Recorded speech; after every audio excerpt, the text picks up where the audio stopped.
Welcome to the Synthetic Media Podcast. I'm your host, Henrik de Cure.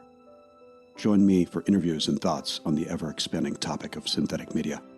You can find my book on synthetic media on Amazon. Subscribe to this podcast for free. Follow us on syntheticmediapodcast.com and enjoy today's episode.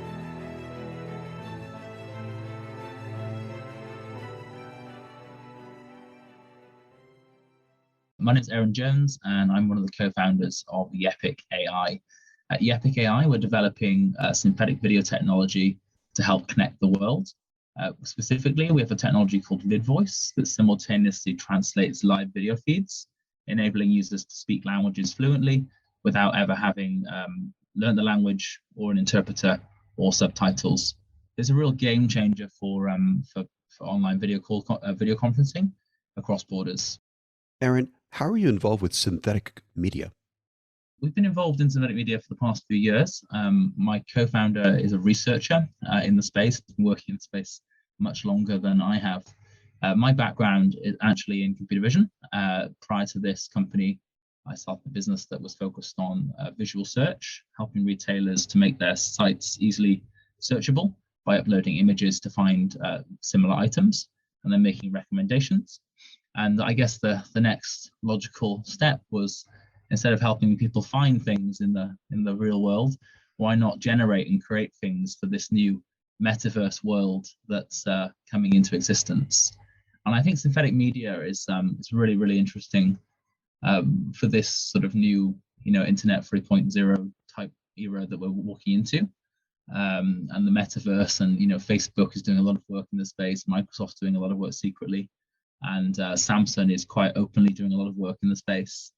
And I think that, the battle for hearts and minds in everyday life, in our physical world, is very much a saturated space. And now I think companies are competing to take a stake in this new virtual economy that's being created at the moment. I think synthetic media is a very important part of that.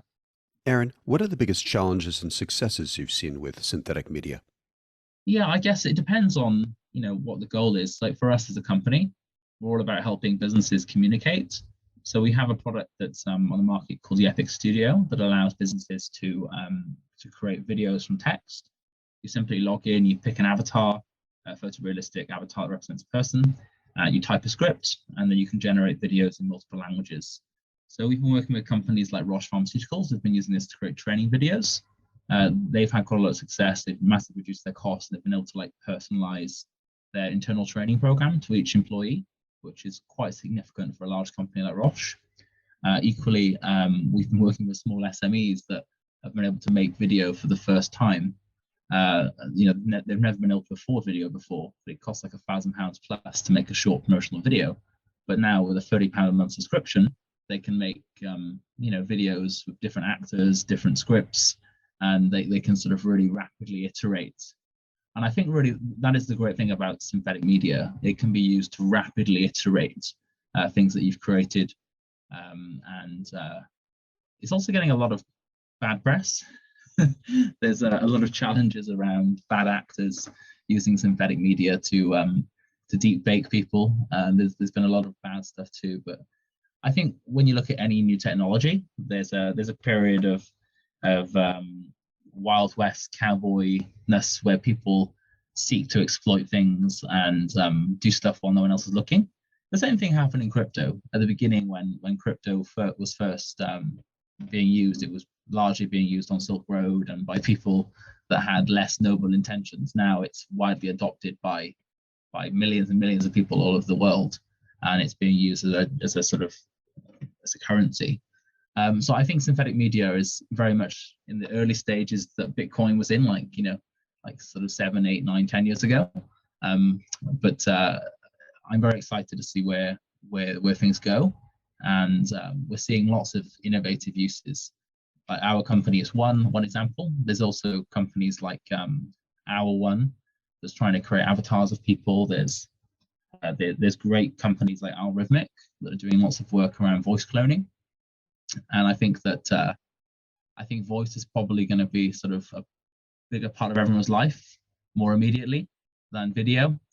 But I think video is definitely the next thing that's going to become more synthetic as it becomes easier and faster and cheaper to produce the video. Aaron, what advice would you like to share with people working on synthetic media? I'd just like to encourage people to think about how synthetic media can be used for the greater good. For us, we began with this video product, text video, and through that we've developed VidVoice, which is the world's first simultaneous translation service for Zoom and multiple other conference calling services. And our vision with VidVoice is to connect the world and to help people that have never been able to access translation services because they're very expensive. You can spend £500 plus on an interpreter for a day, and we'd like that, the ability to have conversations internationally with anyone, to be available to everyone.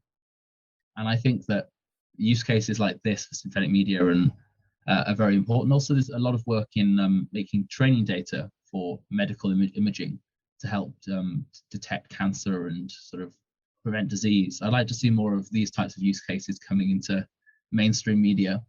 And there are so many amazing people out there that have incredible ideas, and I would just love to see these incredible ideas get more airtime, be spoken about more regularly and more frequently.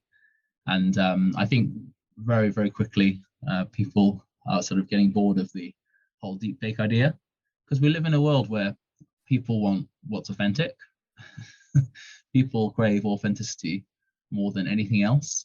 And I think that when you're a digital synthetic media creator, I would just say, like, pursue authentic synthetic media at all costs and be authentic in your approach.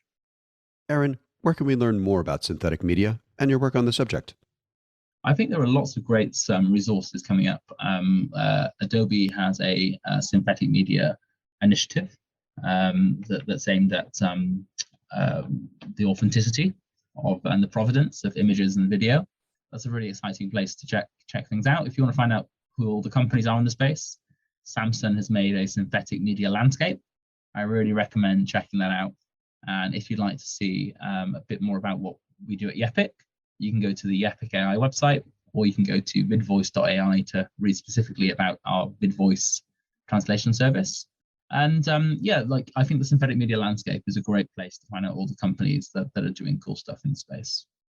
So I'd like to just thank Samsung for putting that together. It's a really, really great thing for them to do. Join us next week for a new episode by subscribing to the Synthetic Media Podcast. Check out my book about synthetic media on Amazon.